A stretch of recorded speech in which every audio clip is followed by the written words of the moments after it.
శాంతి. ఈరోజు మురళి డేటు 24 ఫిబ్రవరి 2024.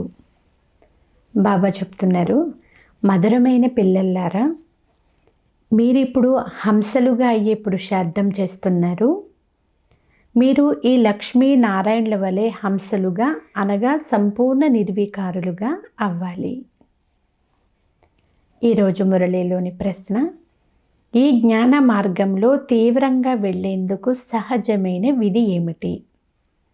సమాధానము, ఈ జ్ఞాన మార్గంలో తీవ్రంగా వెళ్ళేందుకు మిగిలిన ఆలోచనలు ఏవైతే వస్తూ ఉంటాయో వాటన్నిటినీ సమాప్తం చేసి కేవలం తండ్రి స్మృతిలోనే నిమగ్నమైపోవాలి. దీని ద్వారా వికర్మలు కూడా వినాశనమైపోతాయి మరియు చెత్త అంతా తొలగిపోతుంది. స్మృతి యాత్రయే ఉన్నతమైన పదవికి కూడా ఆధారమవుతుంది. దీని ద్వారానే మీరు గవ్వల నుండి వజ్రాలుగా అవ్వగలుగుతారు. మిమ్మల్ని గవ్వల నుండి వజ్రాలుగా, పతితుల నుండి పావనంగా తయారు చేసే కర్తవ్యం తండ్రిది. ఈ కర్తవ్యాన్ని నిర్వర్తించకుండా తండ్రి కూడా ఉండలేరు. ఓం శాంతి. ఈ ప్రపంచంలో కొందరు హంసలుగాను మరికొందరు కొంగలుగాను ఉన్నారు అని తండ్రి అర్థం చేస్తున్నారు. ఈ లక్ష్మీ నారాయణులు హంసలు, మీరు వీరి సమానముగా అవ్వాలి. దైవీ సాంప్రదాయం వారిగా తయారవుతున్నాము అని మీరు అంటారు. తండ్రి చెప్తున్నారు, మీరు దైవీ సాంప్రదాయాలుగా అవుతున్నారు. నేను మిమ్మల్ని హంసలుగా తయారు చేస్తాను. ఇప్పుడు ఇంకా పూర్తిగా హంసలుగా తయారవ్వలేదు, ఇప్పుడు తయారవ్వాలి అంటున్నారు బాబా. హంస ముత్యాలను స్వీకరిస్తుంది, కొంగ చెడును అంటే మురికిని తింటుంది. కానీ ఇప్పుడు మనం హంసలుగా అవుతున్నాము. అందుకే దేవతలను పుష్పాలు అని అంటారు, ఇక వారిని ముళ్ళు అని అంటారు. హంసలుగా ఉండేవారము మళ్ళీ క్రిందకు దిగుతూ కొంగలుగా అయిపోయాము. అర్ధకల్పం హంసలు, అర్ధకల్పం కొంగలు. హంసలుగా అవ్వడంలో కూడా మాయ చాలా విఘ్నాలు కలిగిస్తూ ఉంటుంది. ఎంతో కొంత క్రిందకి పడిపోవడం జరుగుతూ ఉంటుంది. ముఖ్యంగా దేహాభిమానం వలన క్రిందకి పడిపోవడం జరుగుతుంది. ఈ సంగమ యుగంలోనే పిల్లలైన మీరు పరివర్తన చెందాలి. మీరు హంసలుగా తయారైన తర్వాత ఇక హంసలే హంసలు ఉంటారు. హంసలు అంటే దేవి దేవతలు. వారు సత్యయుగంలో కొత్త ప్రపంచంలో ఉంటారు. ఈ పురాతన ప్రపంచంలో ఒక్క హంస కూడా ఉండజాలదు. భలే సన్యాసులు ఉన్నారు, కానీ వారు హద్దు సన్యాసులు, కానీ మీరు బేహద్దు సన్యాసులు అని బాబా అంటున్నారు. బాబా మీకు బేహద్దు సన్యాసాన్ని నేర్పించారు. ఈ దేవతల వలె సర్వగుణ సంపన్నులుగా ఇతర ఏ ధర్మం వారు అవ్వనే అవ్వరు. ఆది సనాతన దేవీ దేవతా ధర్మాన్ని స్థాపన చేసేందుకు తండ్రి వచ్చారు. మీరే కొత్త ప్రపంచంలో మొట్టమొదట సుఖములోకి వస్తారు. ఇంకెవ్వరూ కొత్త ప్రపంచంలోకి రారు. ఇప్పుడు ఆ దేవతల ధర్మమే ప్రాయలోపమైపోయింది. ఈ విషయాలను కూడా మీరు ఇప్పుడే వింటున్నారు, అర్థం చేసుకుంటున్నారు. ఇంకెవ్వరూ అర్థం చేసుకోలేరు కూడా, ఎందుకంటే అవన్నీ మనుష్య మతాలు అని బాబా అంటున్నారు. వికారాల నుండే కదా అందరూ జన్మించారు. సత్యయుగంలో అయితే అసలు వికారాల మాటే లేదు. దేవతలు అందరూ చాలా పవిత్రులుగా ఉంటారు. అక్కడ యోగ బలం ద్వారానే అన్నీ జరుగుతాయి. అక్కడ పిల్లలు ఎలా జన్మిస్తారో ఇక్కడ ఉన్న పతిత మనుషులకు ఏం తెలుసు? దాని పేరే నిర్వికారి ప్రపంచము. అసలు వికారాల యొక్క మాటే ఉండదు. జంతువులు మొదలైనవి ఎలా జన్మిస్తాయి అని ప్రశ్నిస్తారు. వారితో చెప్పండి, అక్కడ అసలు వికారాల యొక్క మాటే ఉండదు అని. ఉన్నదే యోగ బలము, అది 100% నిర్వికారి ప్రపంచము.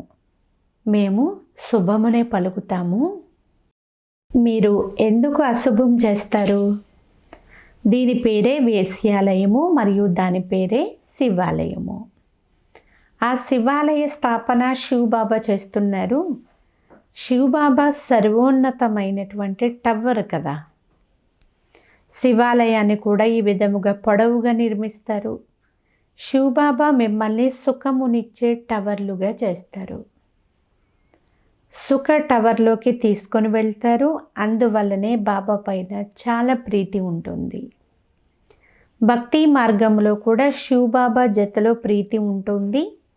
శివబాబా మందిరానికి కూడా భక్తులు చాలా ప్రీతిగా వెళ్తారు.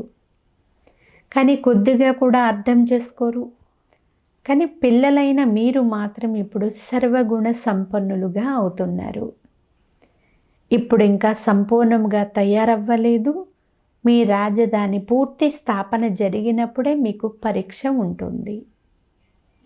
మిగిలిన వారంతా సమాప్తమైపోతారు. తర్వాత నెంబర్ వారీగా క్రిందికి కొద్దిగా వస్తూ ఉంటారు. మీ రాజ్యము మొదటే ప్రారంభం అవుతుంది. మిగిలిన ధర్మాల వారికి మొదట రాజ్యం ప్రారంభం కాదు, మీది కింగ్డమ్ అంటున్నారు బాబా. ఈ విషయాలు పిల్లలైనా మీకే తెలుసు. పిల్లలు బెనారస్లో సేవ చేసేందుకు వెళ్ళారు. వారికి అర్థం చేయించాలి అనే నష ఉంది.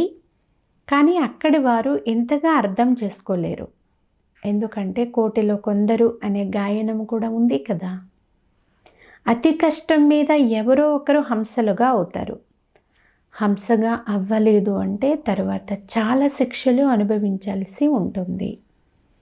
కొందరు 95% శిక్షలు పొంది 5% మాత్రమే పరివర్తన అవుతారు.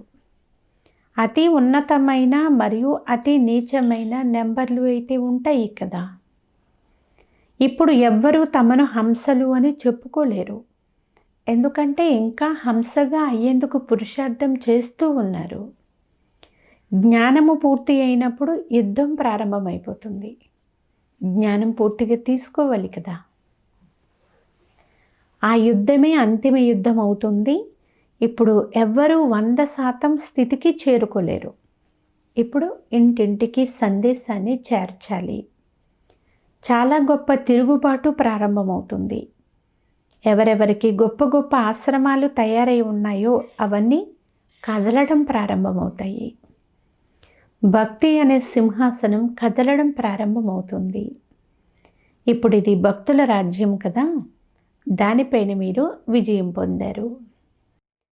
ఇప్పుడు ప్రజలపైన ప్రజల రాజ్యం ఉంది. తరువాత మారిపోతుంది. ఈ లక్ష్మీనారాయణల రాజ్యముగా అయిపోతుంది. మీరు సాక్షాత్కారాలు పొందుతూ ఉంటారు. ప్రారంభంలో రాజధాని ఏ విధంగా నడుస్తుందో మీకు సాక్షాత్కారాలు చేయించారు. కానీ సాక్షాత్కారాలు పొందిన వారు ఈరోజు లేనేలేరు. ఇది కూడా నాటకం.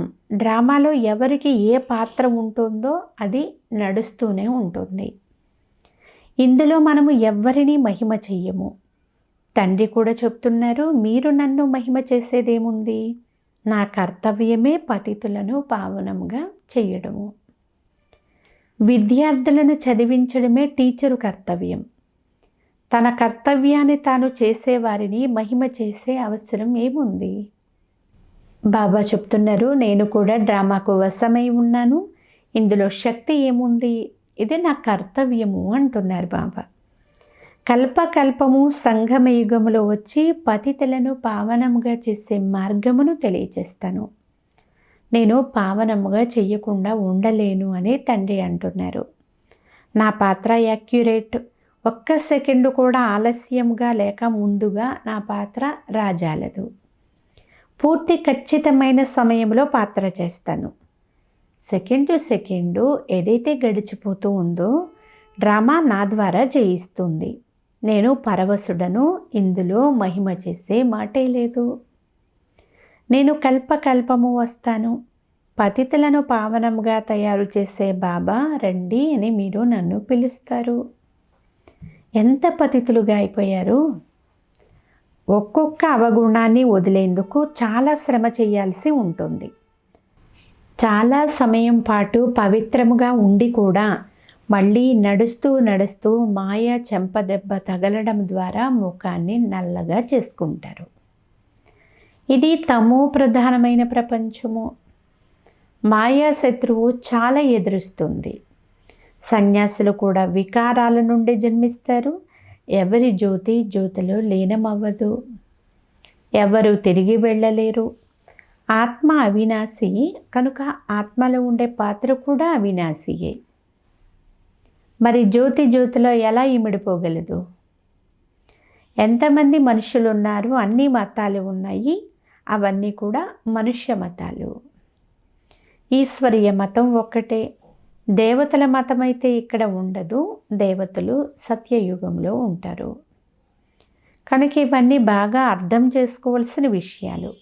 మనుషులు ఏమాత్రం అర్థం చేసుకోరు. అందుకే మా పైన దయ చూపించండి అని ఈశ్వరుణ్ణి పిలుస్తారు. తండ్రి చెప్తున్నారు, నేను మిమ్మల్ని ఇలా పూజకు యోగ్యులుగా తయారు చేస్తాను.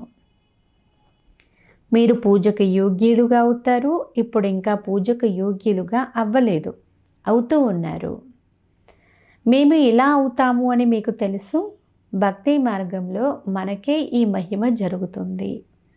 మందిరాలు మనవే తయారవుతాయి. చండికాదేవి మేళా కూడా జరుగుతుంది అని మీకు తెలుసు. తండ్రి శ్రీమతం అనుసారముగా నడవని వారే చండికాదేవిలు. అయినా విశ్వాన్ని పవిత్రముగా చేయడంలో కొంతలో కొంతైనా సహయోగం చేస్తుంది కదా. సేనాని కదా. శిక్షలు మొదలైనవి పొందిన మళ్ళీ విశ్వాధికారులుగా అయితే అవుతారు.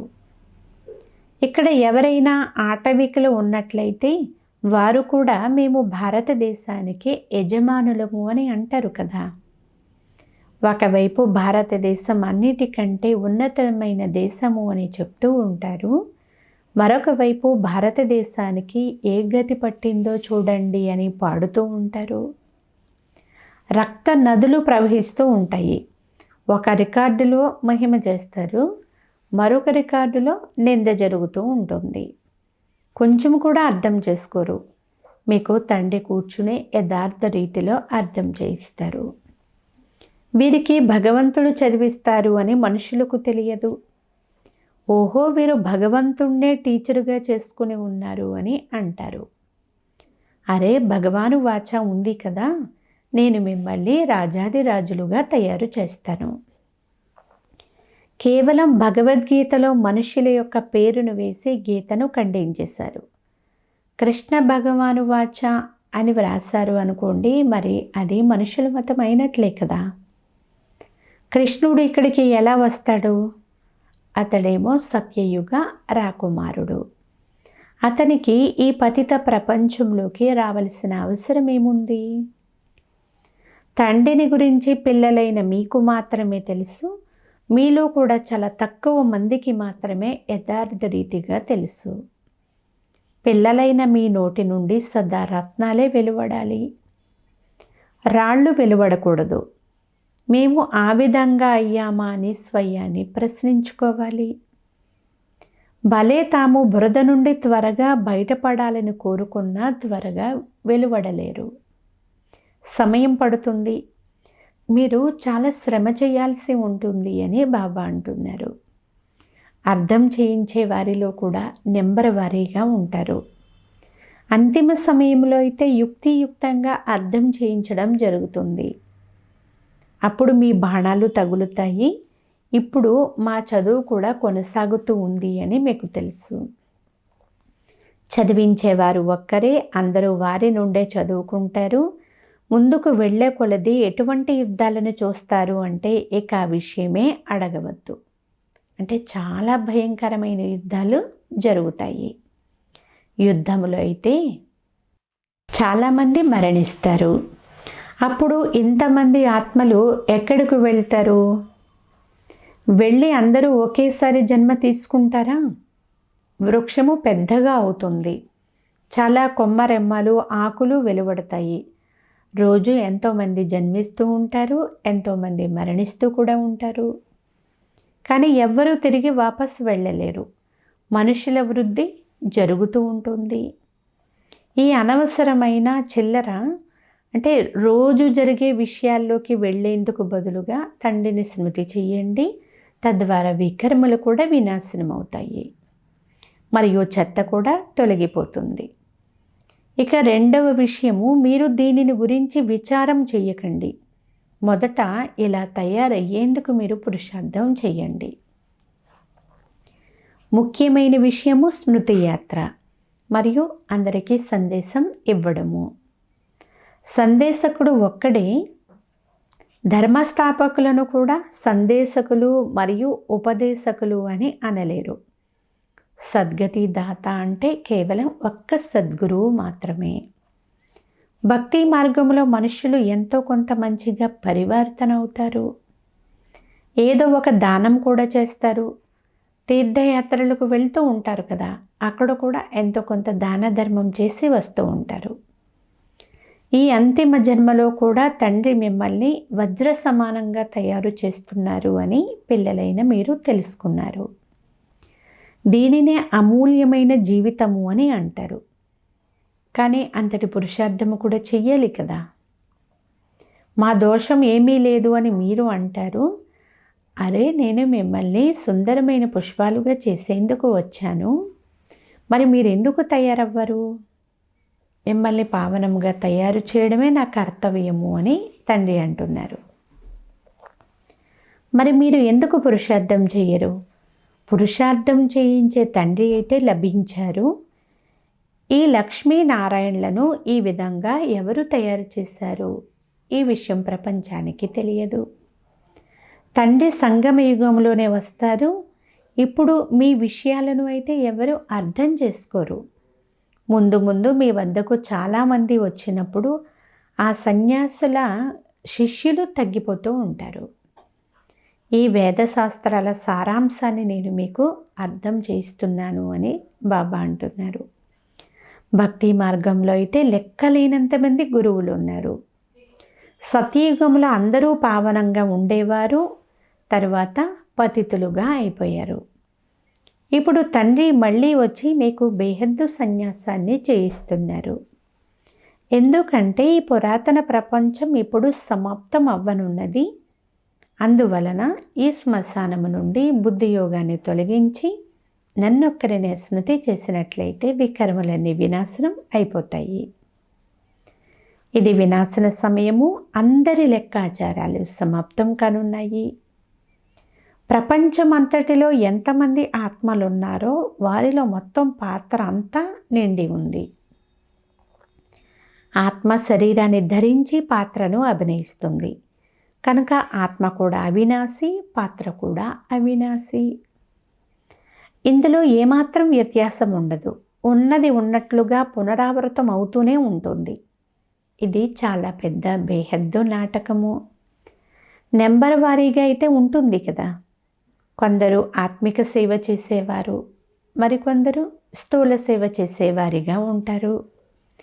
బాబా, మేము మీకు డ్రైవర్గా అయ్యేమా?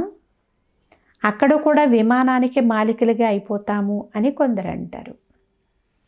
ఈనాటి గొప్ప మనుషులు వారి కొరకు ఇక్కడే స్వర్గం ఉంది అని భావిస్తూ ఉంటారు. గొప్ప గొప్ప భవనాలు ఉంటాయి, విమానాలు ఉంటాయి. తండ్రి చెప్తున్నారు, ఇవన్నీ కృత్రిమమైనవి. వీటిని మాయా ప్రభావము, మాయా ఆడంబరము అని అంటారు. ఏమేమో నేర్చుకుంటూ ఉంటారు. ఓడలు మొదలైనవి తయారు చేస్తారు. ఈ పెద్ద పెద్ద ఓడలు మొదలైనవి అక్కడ అసలు ఏమీ పనికిరావు. బాంబులు తయారు చేస్తారు. ఇవి అక్కడ పనికిరావు. అక్కడ కేవలం సుఖమునిచ్చే వస్తువులు మాత్రమే పనికొస్తాయి. వినాశనం అవ్వడంలో సైన్సు చాలా సహయోగం చేస్తుంది. ఆ విజ్ఞాన శాస్త్రమే నూతన ప్రపంచాన్ని తయారు చేయడంలో కూడా సహయోగం ఇస్తుంది. ఈ నాటకం చాలా అద్భుతంగా తయారు చేయబడి ఉంది అని బాబా అంటున్నారు. అచ్చా, మధురాతి మధురమైన అపురూపమైన పిల్లలకు మాతాపిత బాబ్దాదాల ప్రియ స్మృతులు మరియు గుడ్ మార్నింగ్. ఆత్మిక పిల్లలకు ఆత్మిక తండ్రి నమస్తే. ఆత్మీయ తండ్రికి ఆత్మీయ పిల్లల యొక్క ప్రియ స్మృతులు. Good morning. నమస్తే, నమస్తే, నమస్తే. ధారణ కొరకు ముఖ్య సారము. ఫస్ట్ పాయింట్, ఇది వినాశన సమయము కావున మీరు ఈ పురాతన ప్రపంచము నుండి బేహద్దు సన్యాసం చెయ్యాలి. ఈ శ్మశానము నుండి బుద్ధిని తొలగించి వెయ్యాలి. స్మృతిలో ఉంటూ పురాతన లెక్కాచారాలన్నింటినీ సమాప్తం చేసుకోవాలి.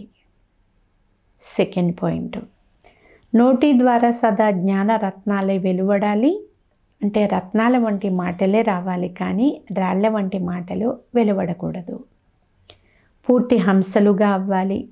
ముళ్ళును పుష్పాలుగా చేసే సేవ చేయాలి. ఈరోజు వరదానము, సేవతో పాటు బేహద్దు వైరాగ్య వృత్తి అనే సాధనను ఎమర్జ్ చేసే సఫలతామూర్త భవ. సారాంశము, సేవలో సంతోషము లేక శక్తి లభిస్తుంది, కానీ సేవలోనే వైరాగ్య వృత్తి కూడా సమాప్తమైపోతుంది. అందువలన మీలో వైరాగ్య వృత్తిని మేలుకొల్పండి. ఎలాగైతే సేవ యొక్క ప్లానును ప్రాక్టికల్లోకి ఎమర్జ్ చేసినప్పుడు సఫలత లభిస్తుందో, అలా ఇప్పుడు బేహద్దు వైరాగ్య వృత్తిని కూడా ఎమర్జ్ చేయండి. ఎన్ని సాధనాలు ప్రాప్తించినా బేహద్దు వైరాగ్య వృత్తి యొక్క సాధన మాత్రం మర్జ్ అయిపోకూడదు. సాధనాలు మరియు సాధన యొక్క బ్యాలెన్స్ ఉన్నప్పుడే సఫలతామూర్తులుగా అవుతారు. స్లోగన్, అసంభవాన్ని సంభవం చేయడమే పరమాత్మ ప్రేమకు గుర్తు. అచ్చా. ఓం శాంతి.